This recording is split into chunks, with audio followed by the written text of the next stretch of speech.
Chapter 326, Cola just dropped. I'm not even gonna waste any time, we're just gonna get straight into it. Goal! He's here! Yoichi ISAGI! With the final goal from Japan's young ace, BLUELOCK Japan seizes an overwhelming victory in the first round.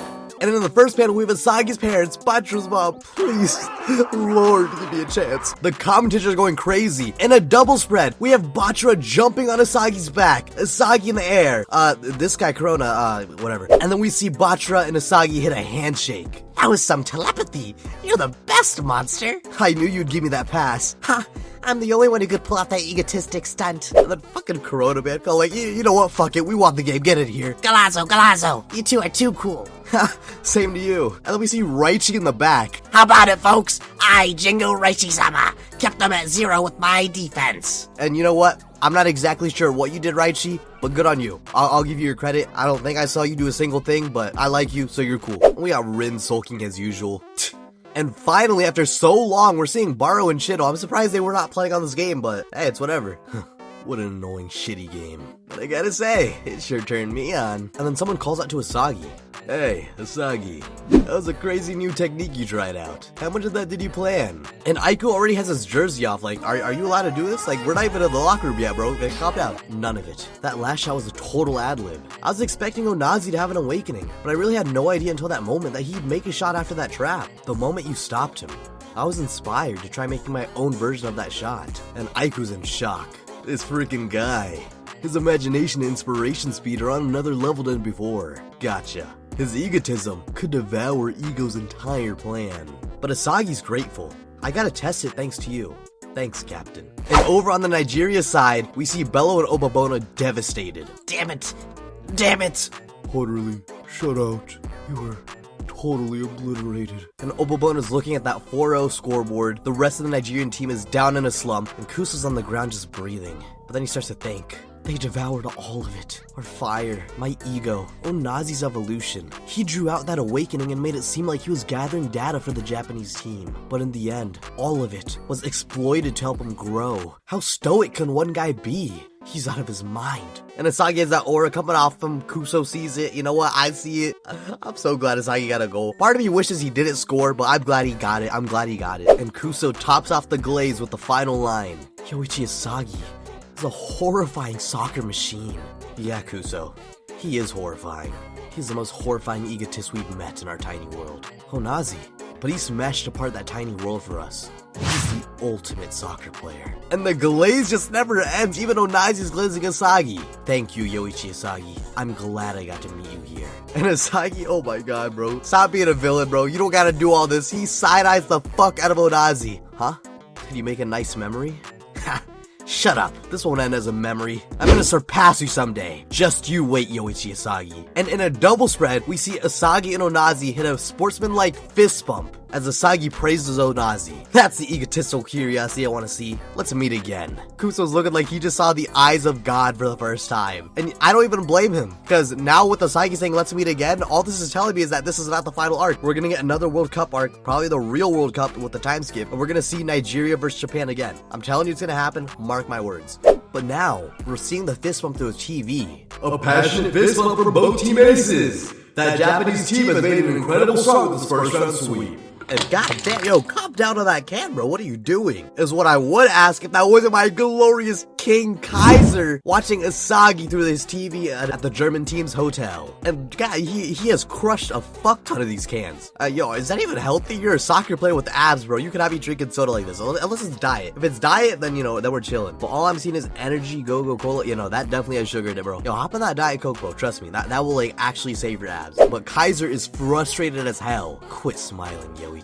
I'm so shitting angry I can't even drink my shitty cola. And Kaiser, calm down. What the hell are you doing? You're hitting like a fucking Lorenzo pose with this shit, bro. Like, you're not supposed to be dirty. Like, it's like, what is this freaky ass shit, bro? Like, what am I looking at? Put that fucking pop tab in your mouth, bro. Like, what? I don't fucking understand. Like, why is he doing this? But then we go to somewhere in Tokyo.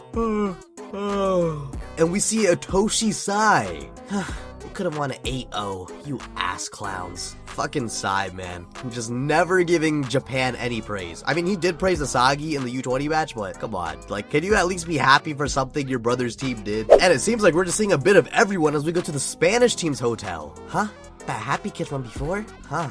So you're one of us too. And we see Bunny remembering ISAGI from that restaurant where he just trolled the fuck out of him for no reason. And then we go to BLUELOCK itself, the U20 French team BLUELOCK training field. And we see Charles. Hey Loki, what do you think of Japan's level? And we see Loki hitting a sprint. Small fry with nothing but passion and topicality. But they've got guys like Shido. I can't wait to fight against him. We're playing Japan in round 2, right? Right. Well, on a personal level, I want to face Yoshi ISAGI again and ask whether he still thinks I'm full of myself just because I happen to be born fast. And God, it feels good to see Loki and Charles again. I feel like it's been ages, even though honestly it hasn't been that long since the PXG match. But then suddenly, a new voice comes in. Oh, is this Yoichi ISAGI really that interesting, Loki? How does he look to you? Hugo. And we see a new generation World 11 France player, Hugo, as he comments on ISAGI, calling him totally unsuitable. And that is chapter 326 Cola. And let's just get into the biggest thing. Hugo, France has 2 new Gen 11s? And yes, 2. Because it's with this chapter, I'm pretty sure this chapter is the first one to confirm that Loki is a new Gen 11. Which, honestly, I don't know why anyone would have assumed otherwise, given his abilities. I've always kind of seen it as a given that Loki is a new Gen 11. But yeah, now it's just blatantly confirmed. But what I did not expect was France to have another new Gen 11. And a guy named Hugo with a pretty cool design. He's got two-toned hair, a lighter color on the front, and then on the back, unless it's like shading, but I think it's two-toned hair, like whatever Batra has. You know, I kind of like his design. He's a bit skinny.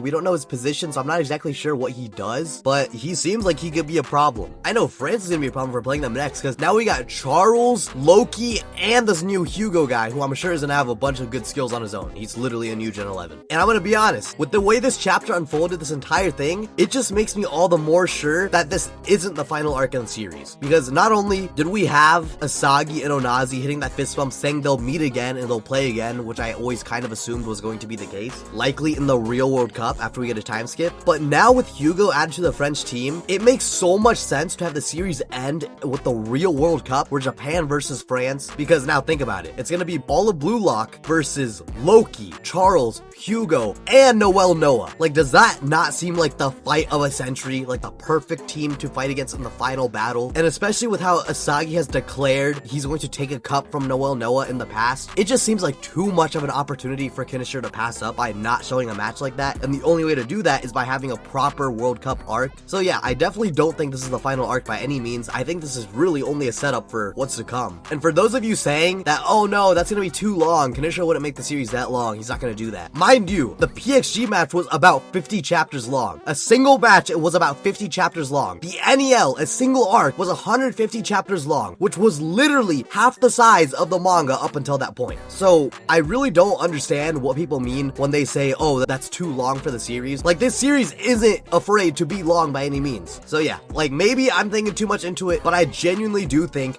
we're getting another World Cup arc after this one, and I don't think length is going to be an issue whatsoever. But the next thing I want to talk about is Batra and ISAGI. Man, it has been a while since we got some good Bachi-Sagi moments, bro. I'm not like their biggest shipper, but let's not lie to ourselves. They were the OG BLUELOCK duo. They were the OG BLUELOCK couple. Whatever the fuck you want to say about them, they were the OGs. So it is really nice to see them like actually handshake it out and compliment each other and even get a full-on double spread. I know the Bachi-Sagi fans, they're eating good. I'm eating good. I just love to see this. Also, really quickly, Barou and Shido in this game, really curious because they're showing these two, but they're not showing Kunigami. And I'm assuming Kunigami's on the bench somewhere, so I'm wondering why they're not showing him. As for the Nigerian team, I feel like I have to talk about them at least one more time because I'm pretty sure this is probably going to be the last chapter we see them in for a long while. I just want to give my props to them because I really do think Onazi and especially Kuso are such great characters. I really love their personalities. I love what they brought to the series. I love what they brought to this match. And I even love the family dynamic that they all have with Obabona and Bello. I'm not going to pretend that they're like super layered characters that I'm going to like cry over, but I'm glad they were here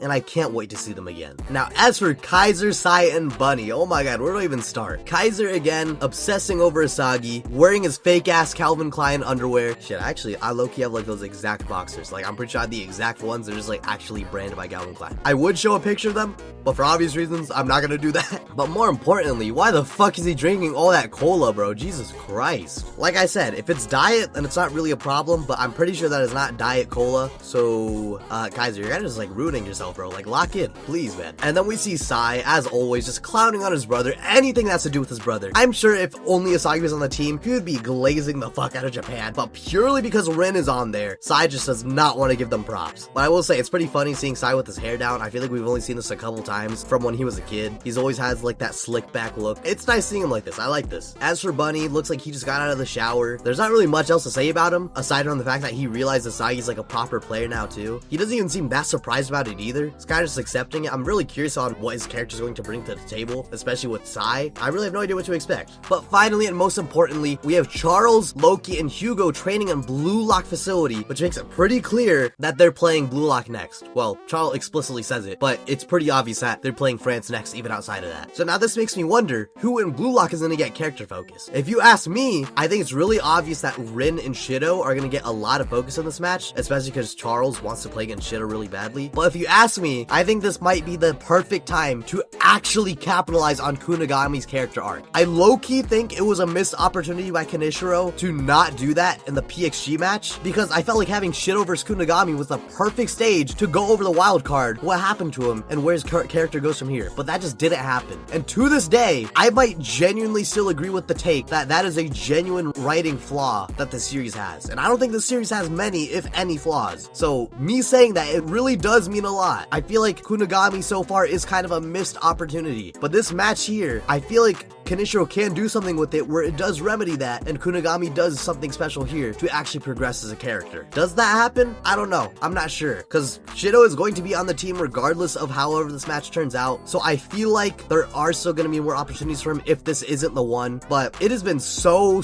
darn long since Kunigami has come back and we've had that whole like wild card buzz. I feel like Kaneshiro has been stalling it too much now. He kind of has to get around to it. I really do want him to. I have faith in him. I have faith in what he does. Let's just see what happens. And that's probably going to be it for this chapter. I've kind of got all my thoughts out there. I'm super excited to see how this France vs BLUELOCK Japan match turns out. Comment below what you think's gonna happen, and make sure to like, comment, subscribe, because most of you don't, and it'd mean the world to me if you did. And until the next chapter, I'll see ya. Peace.